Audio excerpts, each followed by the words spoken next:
Today in From the Inside with Melissa. Yo siempre he dicho que no hay pueblo malo, hay gobernante malo. Nuestro pueblo es esencialmente bueno. Nuestro pueblo adora su patria. Bueno, yo en realidad no me sentía como un miembro más del trabajador. No nos sentíamos todos unidos como una sola familia. Todos nos queríamos y todos nos damos el cariño, todos nos apreciamos y éramos felices, como se dice en esa época. Y siempre he manifestado que el que da cariño recibe el cariño, que el que da patria recibe apoyo de la patria. Hello everybody, welcome to From the Inside with Melissa. Today we have a special guest that's going to talk to us about his experience and events as General Omar Torrijos bodyguard. Welcome Mr. Rufino Francisco. Señor Rufino, ¿cómo empezaron sus ganas de ser un policía? Gracias por la entrevista. En primer lugar, a mí me entusiasmó la policía desde que era niño y con lo cual seguí, hacía instrucciones con los policías en mi época desde 8 años.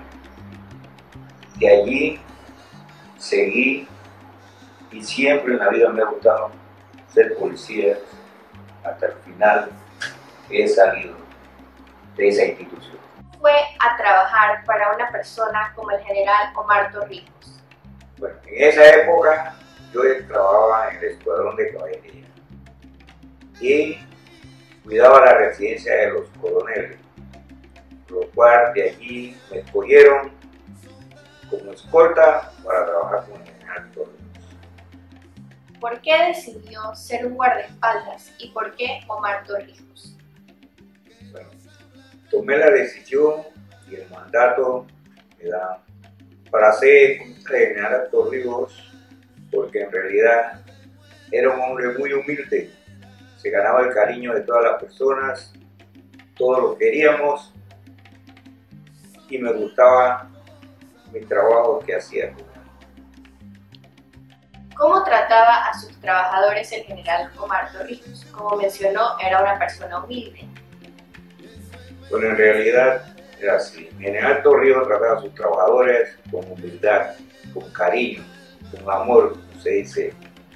Y estábamos en una época que era toda la población lo quería y había por medio que los ricos querían el poder, pero en general no les daba la oportunidad y siempre se iba con el pobre porque era más humilde. Una vez tuvo que utilizar su arma de reglamento.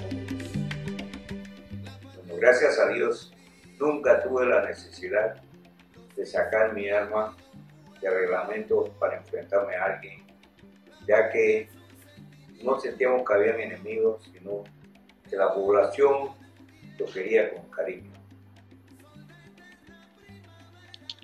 ¿Qué estaba haciendo usted el día que el helicóptero del general se estrelló? Yo estaba de turno y teníamos que hacer un viaje para el municipio, por lo cual el relevo de nosotros no había llegado.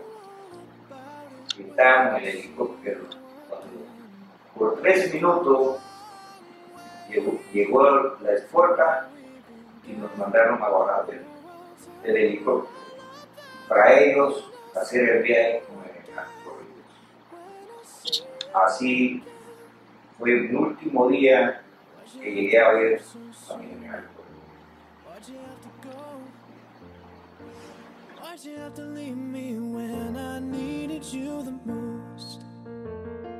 Una anécdota que le haya marcado parte de su vida o algún acontecimiento que le haya parecido impresionante.